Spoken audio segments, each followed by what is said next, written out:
Hello, bonjour, 你好，Anio, hola， 我是你的 boy CP。Hello，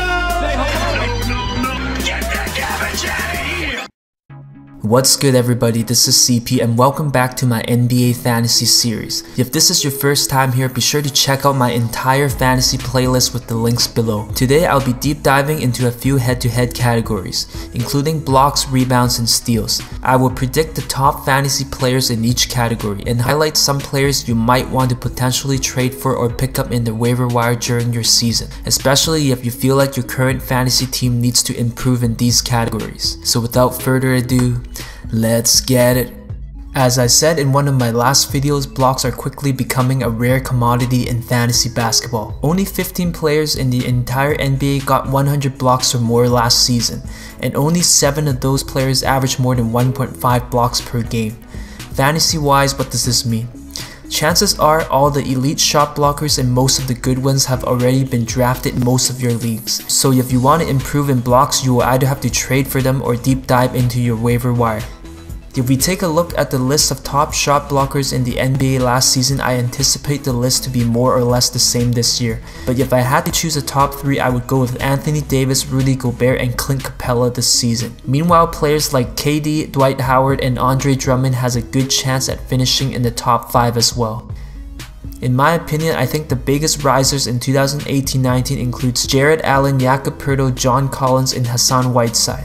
For Allen, Poeltl, and Collins, I expect an increase in blocks due to their anticipated increase in playing time this season. Considering that none of those players averaged more than 25 minutes of playing time last year and still got at least 80 blocks or more. Meanwhile, a player like Hassan Whiteside had a down year last season and missed a handful of games, but still managed 1.7 blocks per game.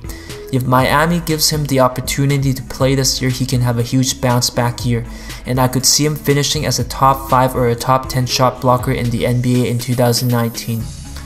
Next, there are some players I like to refer to as cheap beasts in fantasy basketball, especially regarding to blocks. In most leagues, you can likely find these players in the waiver wire or acquire them through a minor trade. They include JaVale McGee, Kyle O'Quinn, Mason Plumlee, Jeremy Grant, and Marquise Chris. All of these players got at least 70 blocks or more last season and should have a role on their respective teams this year. Aside from that, some of them might be one injury away from being a top 20 or top 15 player in blocks this year.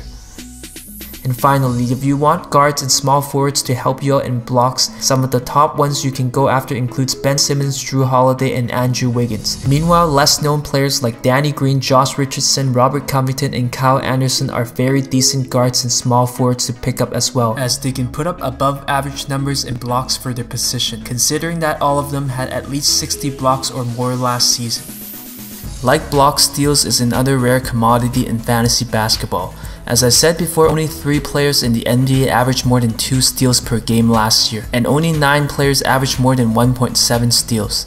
So chances are most of the elite players have already been drafted in your leagues. If you take a look at the list of top players and steals from last season, almost everyone should be on there again this year. My top 3 would probably be Paul George, Jimmy Butler, and Victor Oladipo, but you probably can't go wrong with any of the players in the top 10. However, you probably have to pay a very steep price to acquire those players, so let's take a look at a few more affordable options. I could see players like Kyle Anderson, Chris Dunn, and Elfrid Payton being the biggest risers, given that they should see an increase in playing time this year. On top of that, a player like Jonathan Isaac may come out of nowhere and give you very good numbers in steals as well, considering how his per 36 minutes stats saw him average 2.2 steals per game last year. And a player like Patrick Beverley might be a very good bounce back candidate, as he was only limited to 11 games last year. As you can see, the majority of players who can give you elite numbers in steals are mostly guards. In a sense, this makes big men who can steal the ball that much more valuable. Players like AD and Giannis are at the top of that list but may cost a fortune to acquire, so names like Thad Young, Larry Nance Jr., and James Johnson might be more affordable options.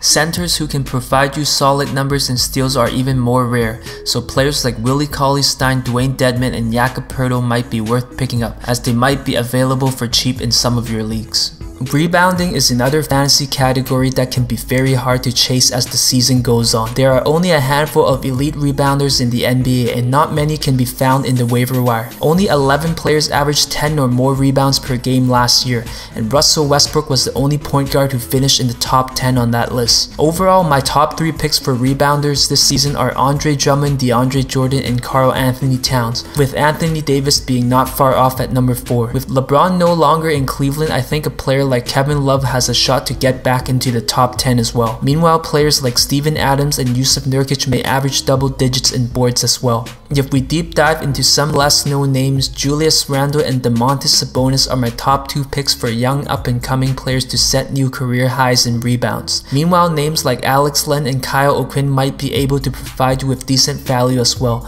granted that they see an increase in playing time. At the small forward position, players like Rondae Hollis-Jefferson, PJ Tucker, Josh Jackson, and Jeremy Grant can likely provide you with above average numbers in boards. And finally, high rebounding guards may include players like Will Barton, Jeremy Lamb, Josh Hart, Ricky Rubio, and Rajon Rondo. These players can potentially help you squeak by close weeks and be the difference maker in the playoffs as well. So that's a look at some of the best and potentially some of the most underrated players that can help you improve in blocks, steals, and rebounds this year. If you enjoyed this video, please show me some love by liking, sharing, and subscribing.